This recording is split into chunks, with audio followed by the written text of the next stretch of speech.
अब लास्ट का एक डेढ़ महीना रह गया है, कैसा फील हो रहा है, क्या क्या हो सकता है? देखो मोस्टली तो एनजाइटी थोड़ी बहुत हो सकती है, थोड़ा सा प्रेशर फील हो सकता है, थोड़ा सा डर लग सकता है, या फिर एक्साइटमेंट फील हो सकता है, बहुत सारी फीलिंग्स हो सकती हैं। देखते हैं कैसा लग रहा है आप लोगों को। सर लोनली लग रहा है, बैड लग रहा है, धक धक हो रही है सर, जिंदा है सर बस। अरे भाई ऐसा क्यों सोच रहा है यार? जस्ट अभी तुम्हें लग रहा है, पता है ये तुम्हें ऐसा फील होता है। देखो अगर आपको बहुत ज्यादा एंजाइटी हो रही है, या बहुत ज्यादा स्ट्रेस हो रहा है, या फिर बहुत ज्यादा डर लग रहा है, अगर ये नेगेटिव वाली फीलिंग्स आ रही हैं, तो पहले तो ये समझिए कि दीज आर क्वाइट नेचुरल। ये आना लाजमी है, इसका मतलब आप एक नॉर्मल इंसान हैं। क्योंकि भाई जो इंसान तैयारी करता है अच्छी तरह, ऑब्वियसली डर लगता है भाई। हम भी जब कोई चीज करते हैं, बहुत बड़ी क्लास कोई लेनी होती है, और पूरी तैयारी के साथ आते हैं, पूरी पीपीटी के साथ आते हैं, तो लगता है कि यार कुछ गड़बड़ ना हो जाए, कहीं कोई इंटरनेट की प्रॉब्लम ना आ जाए, या कहीं कुछ हो जाए। मतलब इस तरह से हमें अभी भी लगता है, और ये सबको लगता है बेटा, इट इज क्वाइट नेचुरल। ठीक है। और अगर वो एक तरह से वो आपका ये कह लीजिए, it is your strength also. थोड़ा बहुत डर लगना इज योर स्ट्रेंथ, क्योंकि तभी तो आप अपना एक्स्ट्रा एफर्ट डालेंगे। हल्का फुल्का डर लगेगा तभी तो आप एक्स्ट्रा एफर्ट करेंगे, आप चाहेंगे सब कुछ सही जाए, कुछ प्रॉब्लम ना हो, एग्जाम वाले दिन अच्छा हो, आप मॉक पेपर्स भी देंगे। तो थोड़ा बहुत डर लगना इज क्वाइट ओके। ठीक है, बिल्कुल मत घबराइए, थोड़ा बहुत लगता है इट्स ओके। हाँ अगर वो एक्सट्रीम जा रहा है कि यार दिन में आप एक एक घंटा बैठ के यही सोच रहे हैं, तो वो गलत है बेटा। ठीक है, आधे घंटे आप एक घंटा ये सोच रहे हैं कि यार डर यही हुआ तो नहीं, नेगेटिव थॉट से अगर आपका माइंड फिल हो गया है, then it is a problem. ठीक है, तो थोड़ा सा उसमें क्या कर सकते हैं आप उसको कैसे बेटर कर सकते हैं, ये बात मैंने आपको पहले भी समझाई थी कि अपने आप को पॉजिटिव रीइंफोर्समेंट करिए। जब भी नेगेटिव थॉट्स आ रहे हैं तो ये सोचिए क्यों नहीं होगा, उसके रीजन सोचिए, और फिर पॉजिटिविटी लाइए कि भाई मैंने इतनी अच्छी पढ़ाई करी है, मैंने सारे डीपीपीज करी, मैंने पीवाईक्यूज करे हैं, सारी क्लासेस करी हैं बढ़िया करके, और बिल्कुल मक्कारी नहीं करी। अगर मक्कारी करी है तो अलग बात है, देखो फिर तो थोड़ा फिर तो क्या कहोगे, बट अगर एक्चुअल में आपने मेहनत करी और फिर डर लग रहा है, तो आप अपने आप को एक पॉजिटिव रीइंफोर्समेंट दे सकते हैं। और अगर आपने मक्कारी करी और फिर डर लग रहा है, तो आप अपने आप को कह सकते हैं कि चलो सेकंड ड्रॉप जिंदाबाद। ये कह सकते हैं अगर आपने मक्कारी करी है। देखो सच्चाई तो यही है। अब तुम्हें लग रहा होगा सर आप मजाक उड़ा रहे हो हमारा, मजाक नहीं उड़ा रहा बेटा मैं, सच्चाई तो यही है। अगर आपको डर लग रहा है और आपने तैयारी करी है, तो पॉजिटिव रीइंफोर्समेंट करो। डर लग रहा है बट तैयारी नहीं करी थी सर, इसलिए डर लग रहा है, अब क्या होगा सर, अब तो फटेगा सारा का सारा, क्योंकि सबको पता लग जाएगा कि मैंने तैयारी नहीं करी थी, है ना, नकली दुनिया में मैं जी रहा था, घर वालों को बोल रखा था बहुत पढ़ रहा हूँ बहुत पढ़ रहा हूँ, पढ़ नहीं रहा था। तो बेटा अब तो बबल बस्ट होने का टाइम आ ही गया है, बस अगले ड्रॉप की तैयारी करिए और क्या।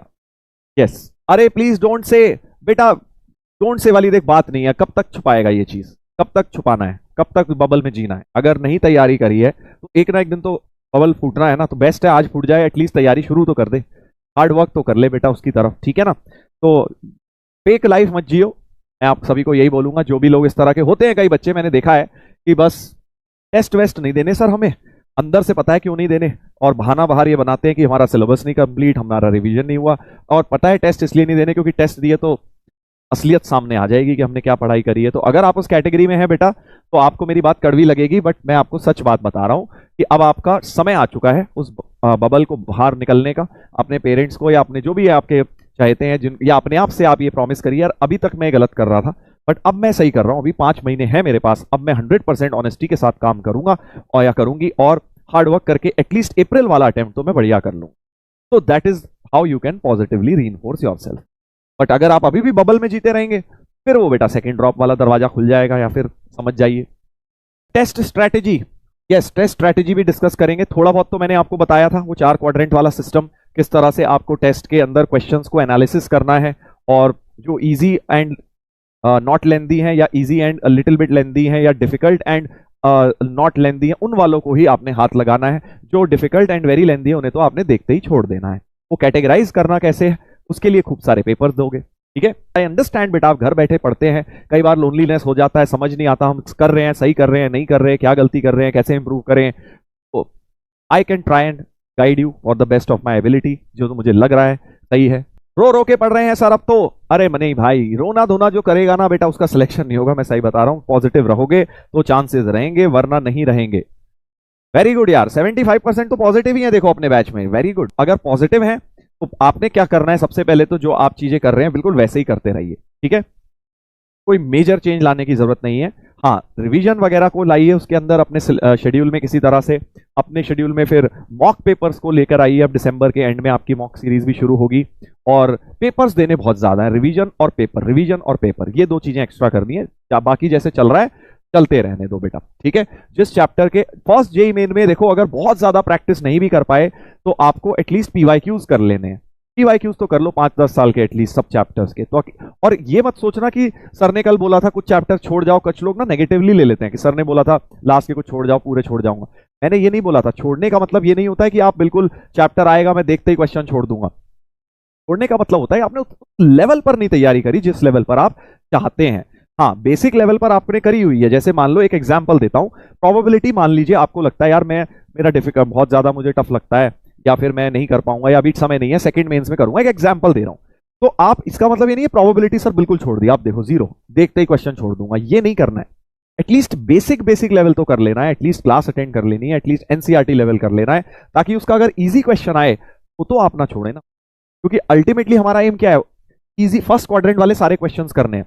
मान लो तुम कुछ ऐसे चैप्टर है बिल्कुल छोड़ गए और वो फर्स्ट क्वाड्रेंट के निकले वहां क्वेश्चन, फिर तो तुम्हारा तो स्कोर गड़बड़ हो जाएगा, है ना। तो कोई भी चैप्टर बिल्कुल जीरो करके मत जाइए। हाँ, ये हो सकता है कुछ चैप्टर्स आपने बहुत बढ़िया लेवल के प्रैक्टिस नहीं कर पाए फर्स्ट मेंस में, बट एटलीस्ट कुछ तो करके जाइए, क्योंकि ड्रॉपर है आप लोग, फुल लेवल पे तो पढ़ाई होगा एटलीस्ट वेयर मिनिमम, ठीक है। तो ड्रॉप ईयर में कोई भी चैप्टर छोड़ के नहीं जाना है आपने पूरा, ठीक है। सर इस बार नहीं हुआ तो क्या होगा? कुछ नहीं होगा। क्या प्रॉब्लम है? कुछ भी नहीं होगा, लिटरली कुछ नहीं होगा, कोई प्रॉब्लम नहीं है। तुम्हें अभी लग रहा है इस स्टेज ऑफ योर लाइफ में कि सर पता नहीं जिंदगी रुक जाएगी अगर आईआईटी में नहीं हुआ तो, अगर तुमने मेहनत करी है और फिर नहीं हुआ तो you should not feel unhappy. मैं सही बता रहा हूं, तुम्हें लगेगा कि सर आप कह रहे हो, but trust me, longer scheme of things, आप तो अभी उसी बबल में फंसे हुए देख रहे हैं अपने आप को कि मैं जेई की तैयारी कर रहा हूं, मेरा नहीं हुआ सिलेक्शन। बट मैं आपको एक ओवरऑल लाइफ के पर्सपेक्टिव से बता रहा हूं कि आपको कोई प्रॉब्लम नहीं आएगी बेटा, आप कहीं ना कहीं अच्छा कर ही लेंगे लाइफ में, क्योंकि आप हार्ड वर्किंग है। अगर आपने मेहनत करी थी तो आप हार्ड वर्किंग बन चुके हैं। इस जेई की जर्नी को का मेन पर्पस होता है आपको हार्ड वर्किंग बनाना। सिलेक्शन हो जाए बहुत अच्छी बात है, क्योंकि सबका तो होगा भी नहीं बेटा वैसे भी, ठीक है। बट कहीं ना कहीं तुम लाइफ में फिर अच्छा कर लोगे, क्योंकि ओवरऑल बिगर पिक्चर में अगर मैं आपको देखूं तो हो जाएगा।